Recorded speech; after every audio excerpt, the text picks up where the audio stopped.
दोन्ही राष्ट्रवादीत दोन मोठ्या घडामोडी सध्या घडताना दिसताय।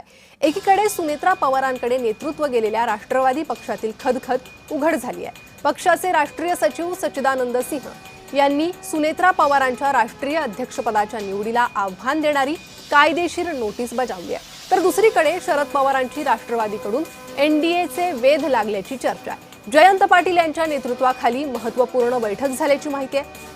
बहुसंख्य आमदार एनडीए सोबत जायला तयार आहे असं बोललं जातंय। त्यामुळे दोन्ही राष्ट्रवादींमधील सध्याच्या या महत्त्वाच्या घडामोडी समोर आलेल्या आहेत।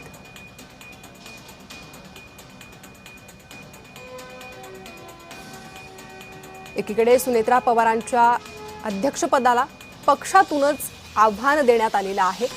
दुसरीकडे पवारांची राष्ट्रवादी ही एनडीए सोबत जाणार का या संदर्भातली चर्चा सुरू आहे।